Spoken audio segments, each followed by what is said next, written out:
this. What's that? This is actually a photograph. Oh, that's the presentation of the plaque? Of the inauguration, yeah. Oh. But that photograph was used yesterday. Is that you? No, that's not you. It was used yesterday or today, yesterday or the day before, for an article. Oh, that's so good. Somebody sent me the article. That's good. Actually, oh my God. Okay, now, you are so pretty. You have the greatest smile. Okay, will you talk to me like I'm over there? Do you want me to put my hat over there so you can talk to my hat? This is absolutely. Why not here? Because. Okay, let's try that. Because that's what the producer told me. She said it should be like people are looking over my shoulder as I talk to you. Okay, well, Okay, so do this. All right, so Isaac, you mentioned the police chief in the 60s who had been responsible for hiding the collaboration, or why don't you tell that story? Well, he had collaborated. He's not only responsible for hiding his collaboration. He collaborated, he deported Jews from the area of Bordeaux, and he got off the hook after the war. Nobody took him to task. Not only that, but he climbed in the political ladder and he became the chief of police of Paris, and then after that he served in the government.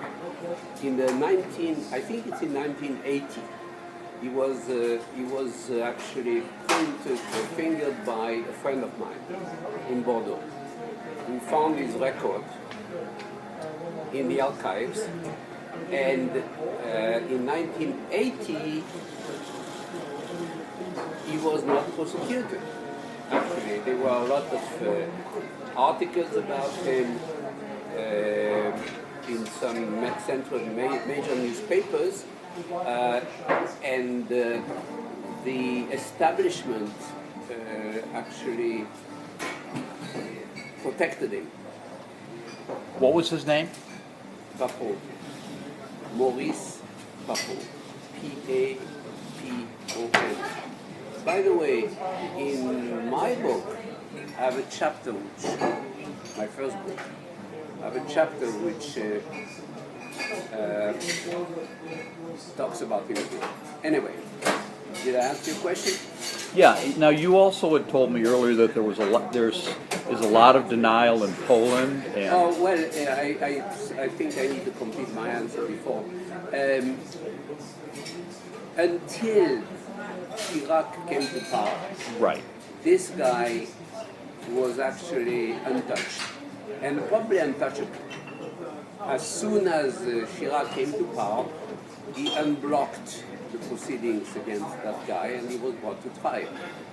Actually, Serge Klarsfeld and his son were two guys who actually they brought the trial to a conclusion of this guy. Anyway, he passed away since then. So what about Poland and denial of collaboration in Poland now? Well, can I ask a question? Absolutely. How is that linked to my subject? Well, I'm trying to compare the difference between France and Poland. Oh, okay. So maybe. Well, I'll tell you what. You were asking earlier in terms of what's the attitude of the French towards that period, and what I said is that their attitude actually has varied over time, and I was trying to elaborate on it. Part of the answer I gave you, Chirac unlocked the blockage at the government level, and you must know that when the president makes a pronouncement as strong as he did, it has an impact on public opinion. And indeed, things relaxed from the point of view of the public opinion. On the other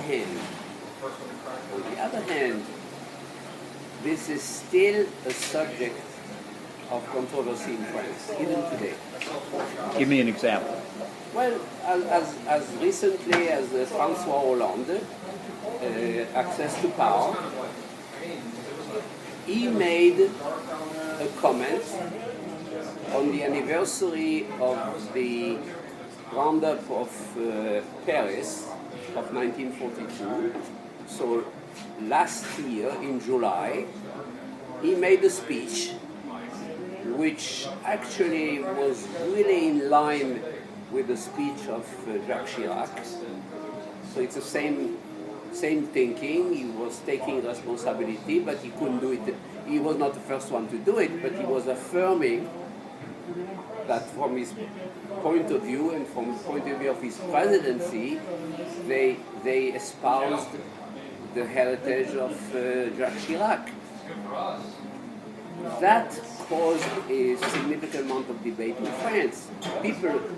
Some people said, well, you know, Vichy did it. It's not France who did it. So there is no need for France to take responsibility, etc., etc. So there was still a debate as of July, August last year about these subjects. I believe the denial and the acceptance coexist, and they will coexist for a long time. You know, historical events of that kind, they don't fade away in one minute or one instant. I expected some denial. However, I can also tell you that younger generations, I think the most problematic generation is the in-between generation, the sons and daughters of the people who lived that period. The people who lived that period, most of them are gone. I'm talking about the people who lived it as adults. The ones that were problematic were the sons and daughters who were kind of ambivalent, and it was difficult for them to detach themselves from their parents and dissociate themselves from what some of the parents did. But the third generation is, I think, more relaxed towards it. I have had personal experiences with it. So it will take, in my mind, a few generations more to get a more peaceful look at this period. Well, great. Thanks a lot, Isaac.